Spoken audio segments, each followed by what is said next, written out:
Simon Ekpa, the Prime Minister of the United States of Biafra, was granted tentative bail by the Paimi District Court in Finland, but under strict conditions. One key bail condition is Simon Ekpa must sign a document agreeing not to use social media at all, no posting, liking or commenting. Another controversial requirement is that Simon Ekpa must publicly advocate for One Nigeria on Finnish national media, which he fundamentally opposes. Simon Ekpa is also instructed to call off the sit-at-home protests in southeastern Nigeria via a public media address in Finland. He must report regularly to a nearby police station in Suomi, Lahti, Finland, if granted bail. Simon Ekpa's Finnish passport would be confiscated, and he would face strict travel restrictions, preventing him from leaving the region. While some conditions like police reporting and travel restrictions are seen as normal, the demand to support One Nigeria is viewed as insulting and coercive. However, a critic suggests the Nigerian government may have influenced the Finnish authorities to impose politically motivated conditions. He criticizes the Finnish government's demands as unreasonable, especially forcing Simon Ekpa to make statements that contradict his personal beliefs. Simon Ekpa's case in Finland has taken a turn that feels almost surreal. The man who calls himself the Prime Minister of the United States of Biafra, a self-proclaimed exiled government fighting for the independence of southeastern Nigeria, was brought before the Paget-Häme District Court in Lahti after his arrest by the Finnish National Bureau of Investigation on November 21, 2024. He was suspected of incitement to commit crimes with terrorist intent, primarily through calls for violence in southeastern Nigeria broadcast on his social media channels and other networks. At the heart of the Finnish legal process lies an attempt to balance the rights of an individual with the need to protect public safety in both Finland and Nigeria. Yet the conditions attached to Simon Ekpa's tentative release from custody feel less like legal safeguards and more like coercive political theatre. 3 months after his first detention, the court announced that he could be granted a provisional release on bail if he agreed to a series of conditions that many observers have described as unreasonable, insulting, and possibly beyond the power of any court to demand. The first condition is straightforward, at least on paper. Simon Ekpa must sign a document promising not to use any social media platform in any way. No posting, no liking, no commenting, no reacting. The court explained that during the earlier phases of the investigation, Mr. Ekpa's lawyers had requested bail, but the authorities feared that, once free, he would use his online reach to ridicule the ongoing inquiry, reach out to other suspects, or spread disinformation about the case. By requiring a full shutdown of his social media presence, the court aims to prevent any interference with the judicial process and to limit the risk of incitement to violence relayed through his channels.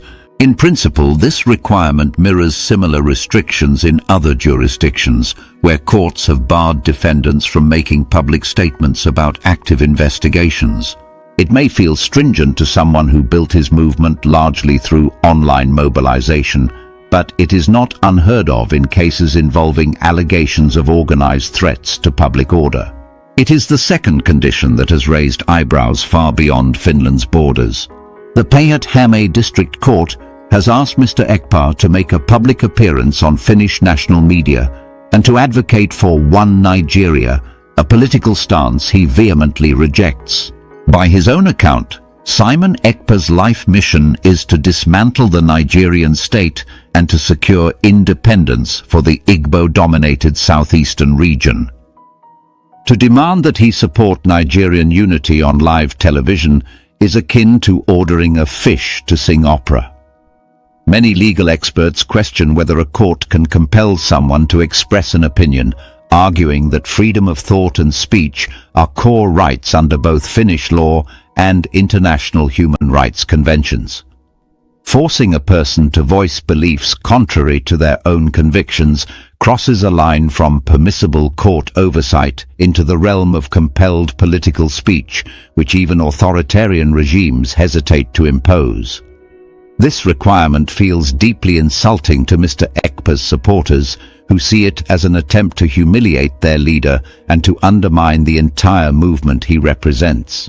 The third condition addresses the sit-at-home orders that Mr. Ekpa has publicly championed in southeastern Nigeria.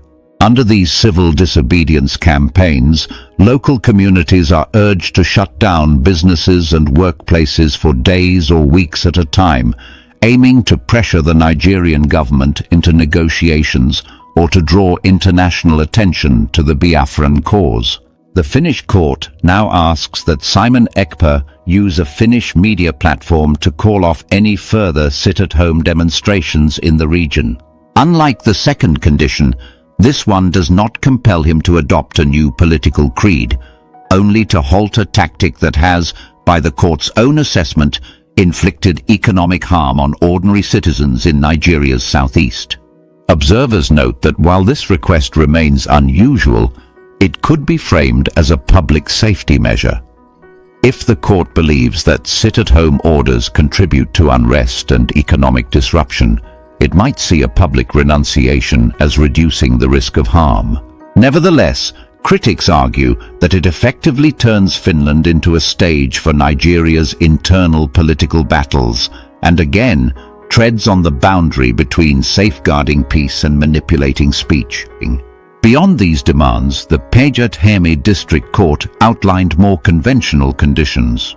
Mr. Ekpa must report in person at the nearest police station in the town of Suomi, near Lahti, on a regular schedule if his bail is approved. His Finnish passport, issued by the Ministry for Foreign Affairs of Finland, will be confiscated and held by the authorities, and he will be prohibited from leaving the Lahti region. This travel restriction is common in bail arrangements when defendants face serious charges and risk flight. It ensures that the individual remains within reach of the court and the police while the investigation and any subsequent trial proceed. The requirement to sign in at the police station also provides a formal check on his compliance with the other conditions and is well within the standard practice of Finnish pretrial procedures. Some of these conditions make sense within the logic of Finland's legal system. Courts there, like in many democracies, have broad powers to impose bail conditions designed to ensure that defendants do not obstruct justice, flee the jurisdiction, or jeopardize public safety. Seizure of travel documents and mandated police check-ins are textbook examples of such measures. Yet blending these familiar constraints with demands that strike at the very core of Mr. Ekpa's political identity has prompted fierce criticism. Supporters accuse the Finnish judiciary of overreach, suggesting that they have been manipulated by the Nigerian government. After all, President Bola Ahmed Tinubu himself praised the Finnish authorities when Mr. Ekpa was first detained, and the Finnish ambassador to Nigeria emphasized that Mr. Ekpa had hindered bilateral relations. Given the historic ties between Finland and Nigeria, particularly in areas of development aid, security cooperation, and diplomatic exchange, there is unease that Helsinki may have acceded to an extradition request or used its legal apparatus to placate Abuja. Although the Finnish government officially denies any political interference, skeptics see the bail conditions as evidence that Finland is bending its own rules under external pressure. To understand the broader context, it helps to step back and look at how Simon Ekpa rose to this moment. Born Simon Nyoku Ekpa in Ebonyi State on March 21, 1985, he made his way to Finland as a student several years ago. Over time, he became active in Finnish local politics, even running for municipal office under the banner of a mainstream Finnish party. Simultaneously, he emerged as a vocal leader of a faction within the indigenous people of Biafra, an umbrella movement dedicated to reviving the short-lived Biafran Republic that fought for independence in the late 1960s. His blend of digital savvy, fiery rhetoric, and international connections made him a magnetic figure among separatist sympathizers at home in Nigeria and within diaspora communities abroad. Yet his advocacy for tactics some consider extremist, particularly the sit-at-home protests that at times have shut down entire cities, eventually attracted the attention of security agencies. On November 21, 2024, Finnish police arrested Mr. Ekpa along with 4 associates. They were held on suspicion of spreading terrorist propaganda and for inciting violence in Nigeria from Finnish soil. International news outlets reported on the detention, noting that Finnish law enforcement was acting in cooperation with Nigerian authorities and that an investigation was ongoing. During the detention, 2 of the 4 associates were released in January 2025, but Mr. Ekpa remained in custody. His assets in Finland and those of his associates and affiliated companies were frozen by order of the National Bureau of Investigation. He spent the winter behind bars in a Finnish correctional facility while his legal team prepared bail applications. The decision on his bail, first announced in mid-April 2025, offers him a pathway to freedom, but only if he consents to terms that go far beyond what one might expect in a democracy celebrated for its human rights record.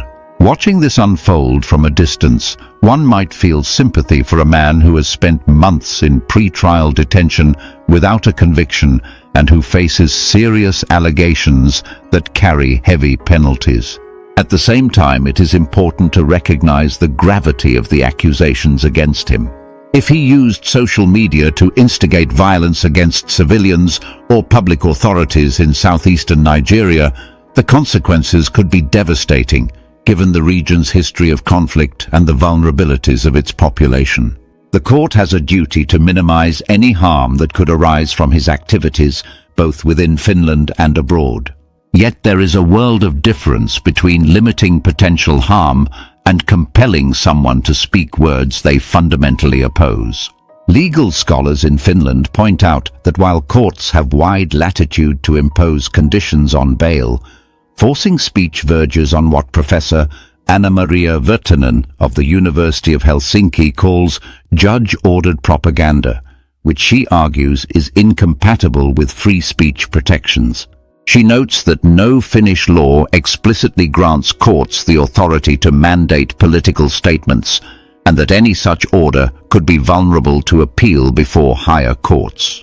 An appeal to the Helsinki Court of Appeal might lead to a reversal of these more contentious requirements, but appeals take time during which Simon Ekpa would either remain in custody or out on bail under humiliating conditions. From the Nigerian perspective, public reactions have been equally divided.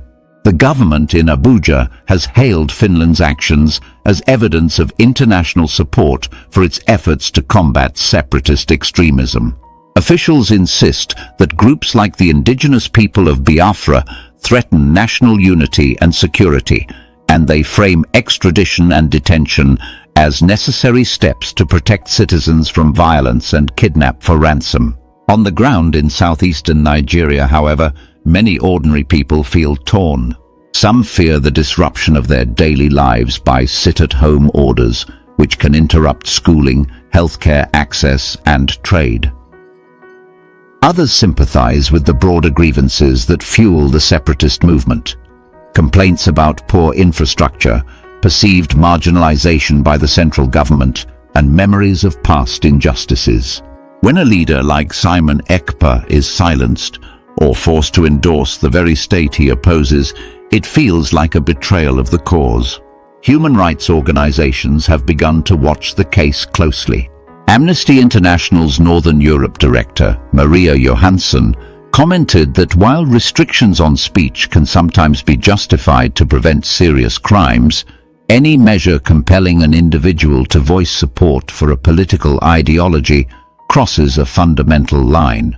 She called on Finnish authorities to review the bail conditions and to ensure that the limits imposed on Mr. Ekpa comply with international norms on freedom of expression. As the weeks pass, the stage is set for a legal battle that could resonate far beyond Lahti.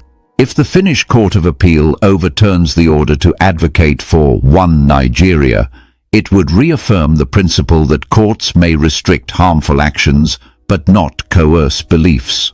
If the order stands, it could mark an unsettling precedent for how democracies balance the fight against extremist speech with the fundamental right to speak freely, even if what one says is unpopular or dangerous. For Simon Ekpa himself, the choice is agonizing.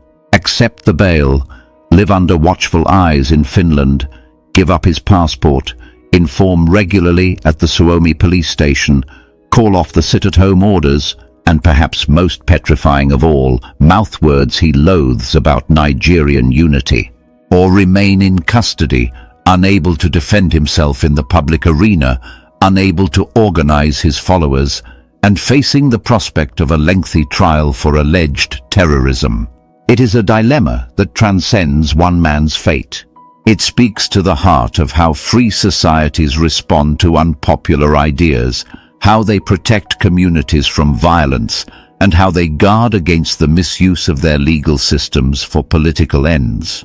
In the end, this episode reminds us that even the most principled democracies can find themselves wrestling with impossible choices. Finland, a nation celebrated for justice and human rights, suddenly finds itself accused of overreach and political coercion. Simon Ekpa, a polarizing figure who thrives on controversy, faces a court that demands he undo the very convictions that gave him his voice. The outcome of this clash between law and free speech, between security and conscience, will echo far beyond the quiet halls of the Päijät-Häme District Court. It will test the boundaries of judicial power, the resilience of international cooperation, and the very meaning of what it means to be free. Whatever the final judgment, one thing is clear. Forcing a person to proclaim beliefs they reject is not only unlikely to succeed in silencing dissent, but is more likely to ignite fresh debates about the proper limits of justice, both in Finland and around the world. This is the end of our news update. Please click the icon on the top right corner of your screen to watch my next video. You will enjoy it. I will see you again in my next update. Enjoy the rest of your day. Goodbye for now.